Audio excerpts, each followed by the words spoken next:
Halo, halo, apa kabar Anda semua? Assalamualaikum warahmatullahi wabarakatuh.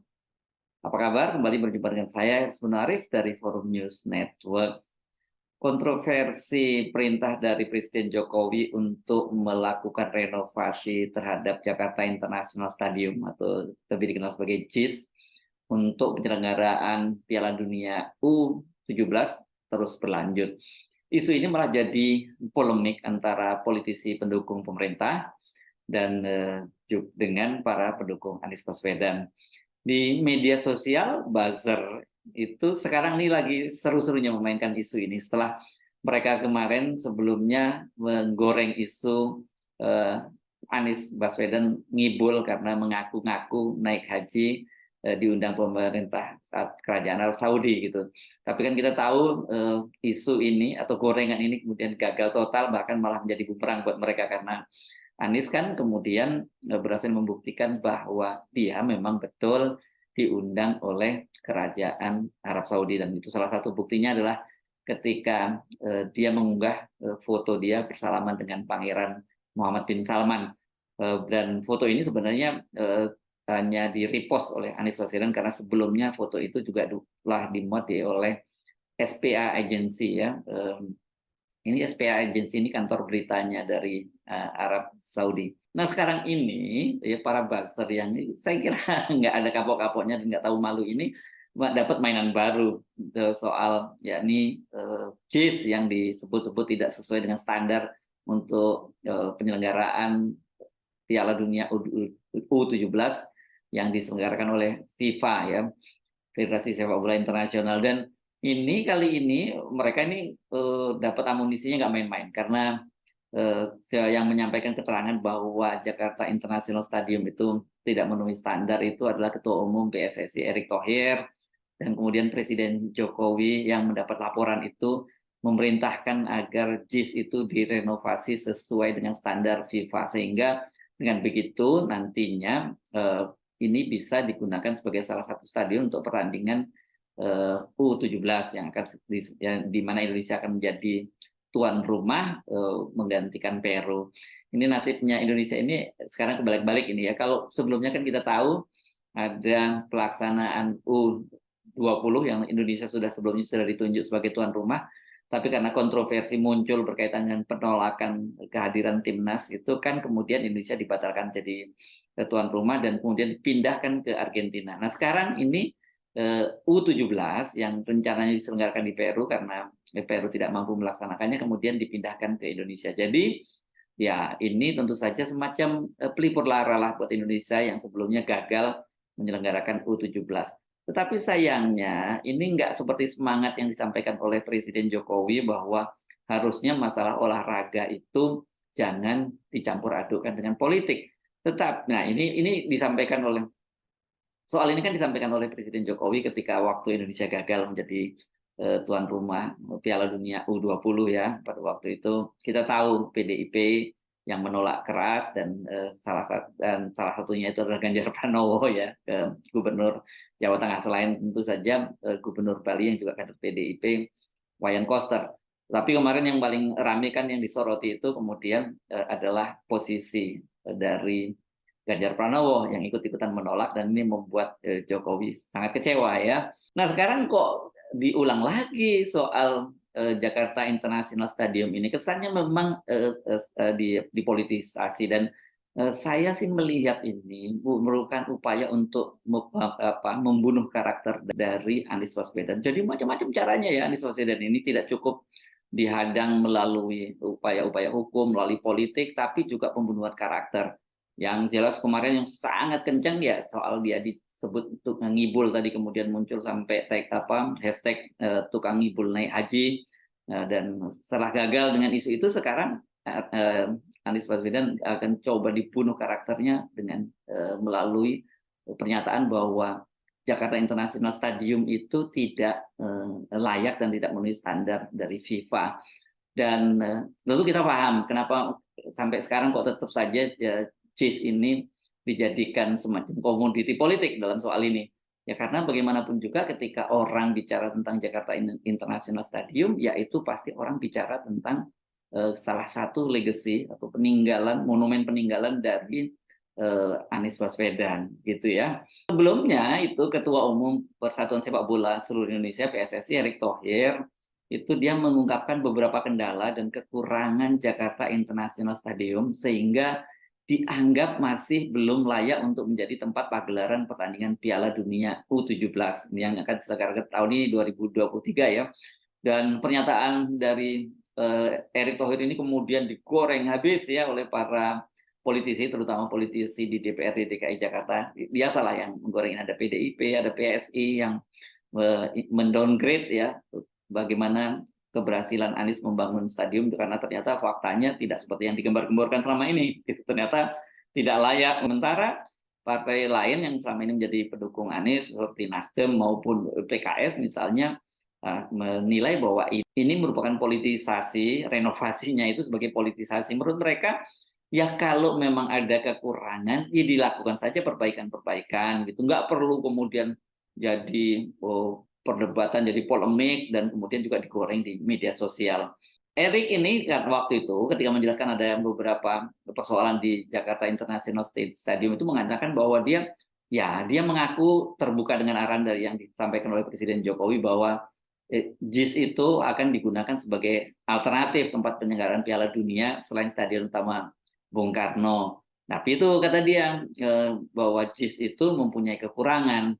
Apa saja sih kekurangan itu kalau berdasarkan versi dari Erick Thohir? Jangan lupa ya, Erick Thohir ini juga salah satu kandidat calon wakil presiden yang sekarang sedang berjuang untuk mendapatkan seat di berpasangan dengan Prabowo, tapi masih bersaing dengan ketua umum partai lain seperti ketua umum Partai Golkar Airlangga Hartarto dan ketua umum PKB Muhaimin Iskandar. Nggak salah kalau orang kemudian berpikir bahwa pernyataan dari Erick Thohir ini penuh nuansa politik.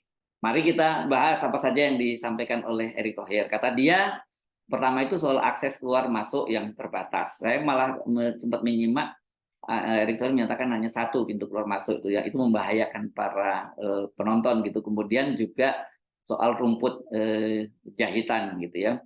Dan Erick menambahkan untuk menyelesaikan berbagai kekurangan JIS tersebut, ia bersama dengan pejabat Gubernur DKI Jakarta Heru Budi dan Menteri PUPR Basuki Hadi Mulyono akan meninjau langsung Jakarta International Stadium agar memastikan kelayakan stadion tersebut sesuai dengan standar FIFA. Dan menurut Erick Thohir, katanya mereka itu sedang menanti kehadiran FIFA untuk berkoordinasi tentang standarisasi dan pemilihan stadion penyelenggaraan pertandingan Piala Dunia U17. Jadi sebenarnya memang belum ada arahan dari FIFA ini. Jadi ini adalah adjustment dari atau semacam assessment yang dilakukan oleh PSSI ya. Dan seperti juga dikatakan oleh Menteri Pemuda dan Olahraga Dito Aryo Tejo, dia menegaskan renovasi yang dimaksud itu adalah menyempurnakan fasilitas seluruh opsi stadion di Indonesia. Jadi bukan hanya JIS saja gitu ya, karena kata dia itu ada berapa? Ada 20 kalau nggak salah dia menyebutnya stadion yang juga punya kekurangan. Nah, tapi kalau Dito menyebut bahwa kekurangan JIS itu yaitu tempat parkir untuk para pemain. Berdasarkan hasil inspeksi tim infrastruktur safety and security PSSI, stadion tersebut masih belum layak sepenuhnya secara infrastruktur. Itu kata Dito ya. Jadi sekali lagi ini bukan FIFA yang menyatakan, ini baru dari tim infrastruktur safety dan security di PSSI.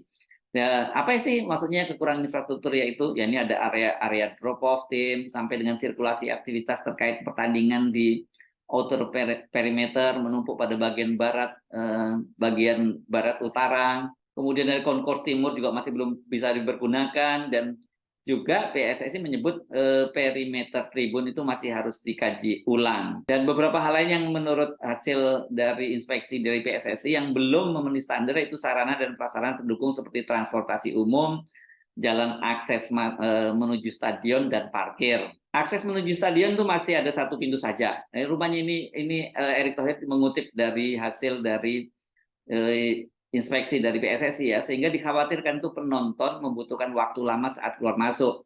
Tidak hanya kekurangan infrastruktur, Jakarta International Stadium juga dianggap memiliki biaya sewa yang mahal. Benarkah seperti itu? Seperti yang dikatakan oleh Erick Thohir ataupun Menpora tadi yang berdasarkan dari assessment atau inspeksi yang dilakukan oleh tim PSSI, ini banyak sekali kekurangan dari Jakarta International Stadium peninggalan Anies nih yang dibangga-banggakan oleh Anies Baswedan. Tapi apakah benar seperti itu? Nah, ini yang menarik. PT Jakarta Propertindo ini yang menjadi pengelola dan yang membangun Jakarta International Stadium itu menyebutkan bahwa membantah kalau JIS itu tidak layak untuk menggelar laga internasional.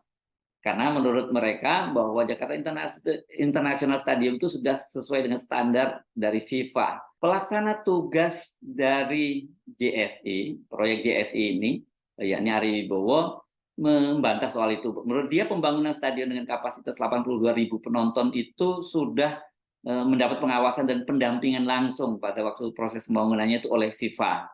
JIS ini dirancang oleh Guru Happold, konsultan perencana dari Inggris yang memiliki pengalaman internasional dalam merancang stadion-stadion sepak bola modern di Liga Inggris seperti Tottenham Hotspur Stadium di London, serta perancangan beberapa stadion Piala Dunia Qatar 2022. Itu kata Ari Wibowo dalam keterangan tertulisnya. JIS ini, kata Ari Wibowo, merupakan salah satu stadion yang mirip dengan stadion di Eropa, baik secara desain maupun fasilitas. Selain itu, Jakpro juga didampingi langsung oleh asesor FIFA pada saat perencanaan dan desain JIS dilakukan. Ari Wibowo menyatakan desain stadion modern itu perlu memperhatikan isu keberlanjutan lingkungan.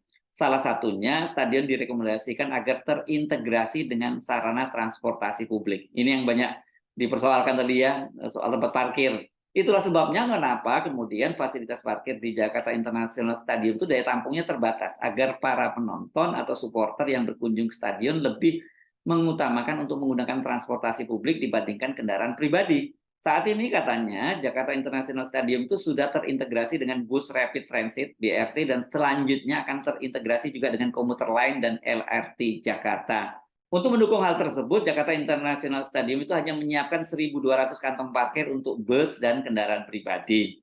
Stadion modern standar FIFA ini dirancang untuk masa depan yang perlu memperhatikan kelanjutan. Salah satunya mengupayakan untuk integrasi dengan angkutan publik. Stadion di Eropa pun demikian. Santiago Bernabeu pasca direnovasi hanya menyisakan kurang lebih 500 kantong parkir bus dan kendaraan pribadi. Bahkan stadion bersejarah di pusat Eropa, yakni Wembley di London, menyarankan seluruh penonton yang hadir mengoptimalkan alat transportasi umum yang tersedia. Itu kata Ari.